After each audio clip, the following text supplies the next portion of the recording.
In the year 2020, the Department for Promotion of Industry and Internal Trade (DPIIT) ने foreign direct investment policy में amendment करते हुए भारत के साथ भूमि सीमा साझा करने वाले विदेशी देशों से आने वाले इन्वेस्टमेंट पर प्रतिबंध लगा दिया था.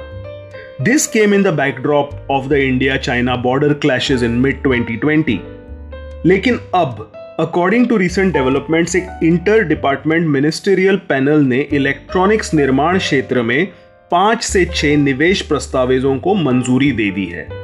Prominent names among these are Chinese electronics major Luxshare, which is a vendor for iPhone maker Apple.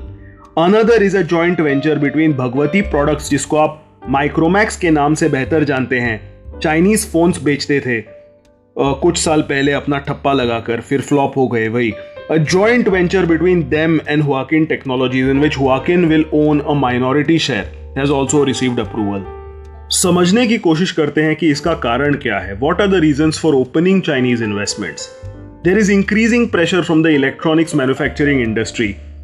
India's manufacturing is still behind the Chinese in many ways, specifically in the fields of technology, automation, as well as operating on the same scales as their Chinese counterparts who work out of their state-of-the-art super factories. Sadly, we are not there yet. Our companies depend on Chinese manufactured parts and components.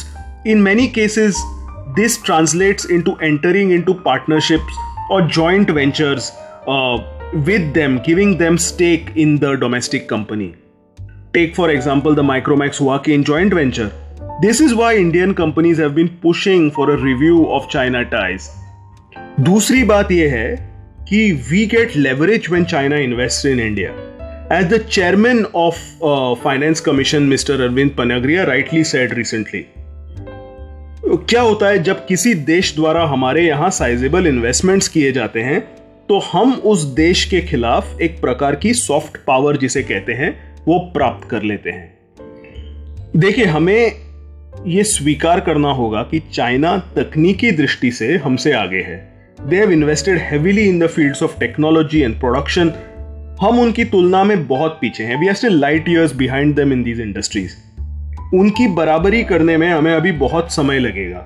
हमारे previous governments ने इन क्षेत्रों को neglect किया था. अब अगर हम चीनियों के साथ साझेदारी नहीं करते हैं तो इससे हमारे भारतीय कंपनीज को ग्लोबल कंपेटिटिवनेस में कमी आएगी. मैं भारत में बहुत अधिक चीनी इन्वेस्टमेंट्स का समर्थन नहीं करता हूं और सिक्योरिटी सेक्टर के मामले में तो बिल्कुल नहीं. यह एक जाना माना तथ्य है कि चाइना हमें प्रतिद्वंदी और शत्रु के रूप में देखता है. और देखे भी क्यों ना, हमारी थाट ही ऐसी है भाई साहब. पूरे एशिया में हम ही चाइना को आंखें दिखाने का सामर्थ्य रखते हैं. लेकिन फिलहाल कंपेटिटिवनेस में बने रहने के लिए, ग्लोबली कंपेटिटिव रहने के लिए हमें उनके साथ साझेदारी करनी होगी. और यह कोई एक तरफा समझौता नहीं है. We are giving them access to a market of 1.5 billion people ताकि वो अपना उत्पाद यहां बेच सकें. For an outlet, as a huge outlet for their components, their products. क्योंकि China's production is useless if it does not have access to a market like India. That's a lot of money. कहते हैं ना, समय आने पर गधे को भी बाप बनाना पड़ता है. वेल, ये वही है.